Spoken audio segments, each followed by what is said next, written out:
Imagine that there is a pie that all of us have baked. It's a pie barely big enough to feed all the people who baked it. Because of that, some of the people volunteered to manage the sharing of the pie so that it is done as fair as possible. Let's call these people Andrew and Nigel.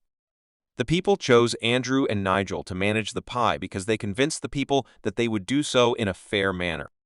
As managers of the pie, Andrew and Nigel had the power to decide how much of the pie everyone else got.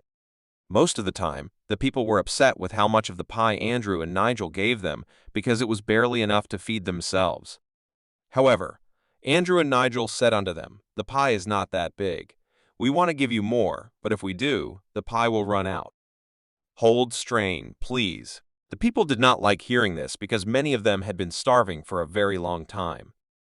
Surprisingly, however, the starving people eventually accepted the amount of pie Andrew and Nigel gave them because they thought to themselves, "We chose Andrew and Nigel to manage the pie for this very reason. If they say there's not enough pie, we need to believe in them and hope that one day they'll make a way for us to get enough pie," thought the people.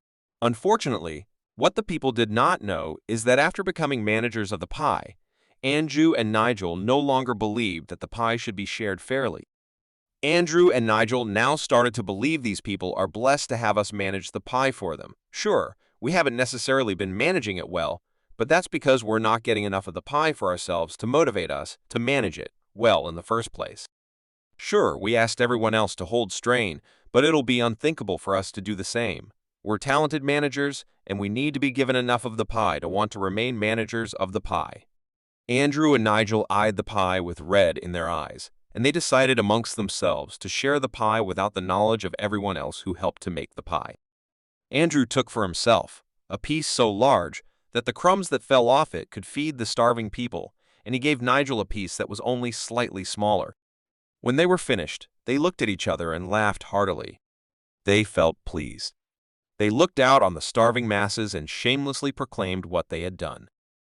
The people were enraged. They grabbed Andrew and Nigel and tore them from their positions as managers and made them accountable for how unfairly they had managed the pie. Just kidding. The Prime Minister of Jamaica, the Honorable Andrew Holness, said that even though the political class has not been doing the best job, the reason that is because they aren't being paid enough to do a good job. He went on to state that the politicians, including himself, who objectively have not been doing a good job, need to be paid enough money necessary to retain their talent. The problem with that statement is that logic can be applied to all the categories of public sector workers that pleaded for a livable wage but were denied.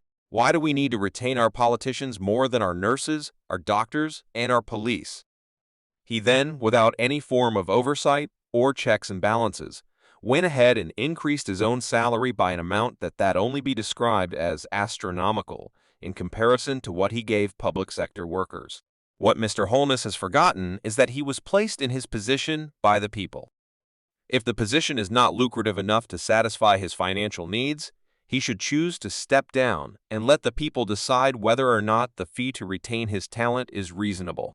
To use the lack of oversight to increase your own pay as you see fit is in no uncertain terms a blatant abuse of power and corruption of the highest level.